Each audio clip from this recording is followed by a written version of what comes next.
Hey Smarter Vets, welcome to Frequently Asked Question Friday. This is where we take the time to answer common questions that are brought up by our clients. I'm Tom Seco, one of the founders of Florida Veterinary Advisors and a co-host of the Smarter Vet Financial Podcast. If you have any questions you want us to answer personally, make sure to visit our website at flvetadvisors.com and fill out the Contact Us page. There are no silly questions. There are no too simple questions. We're happy to see how we can bring it into our rotation of being able to answer some questions for you. So today, what we're really going to be diving down into is education savings. How do I start? Where do I go? What do I do? And there's actually two different phases that I will look at this. The first one is you got to understand why you want to save for your child's education and what are you trying to save for. So there are so many opinions and there are so many different options out there on what to do.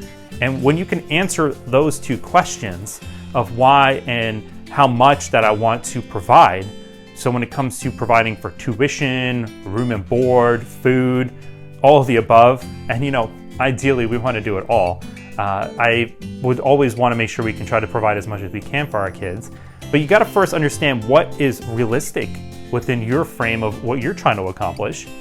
And two is, there's so many options that are available. So there are four that are very common. Well, I would say there's one that's really common, but there's a total of four options available. And the first one is what we call a 529 plan. It's meant for education savings. And you have to use it for qualified educational expenses.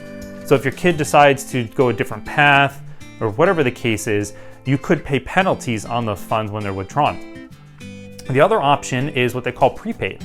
So I know in the state of Florida, there is an option to lock in tuition rates, room and board, to make sure that, hey, if the cost as it goes up, that price is locked in.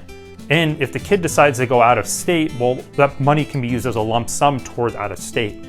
But just keep in mind, out-of-state tuition is very expensive, so it might not be enough to cover that. Option number 3 is we talk about liquid investment accounts. They can have the same options as a 529, and it's accessible. It can be used for anything.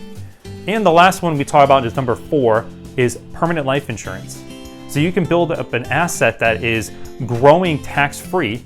Sometimes it can be guaranteed if you use the right type of life insurance. And at the same time, your child now has life insurance in the event that they're not insurable in the future. So there's so many options.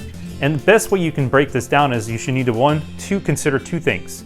One, we want to make sure, hey, what are we willing to contribute? And think of this as not going towards your future plan, this is going towards their plan. And two, what plan or options do I want to select and put money into? And really depending on the amount that you're going to contribute is really going to depend on what options are available for you.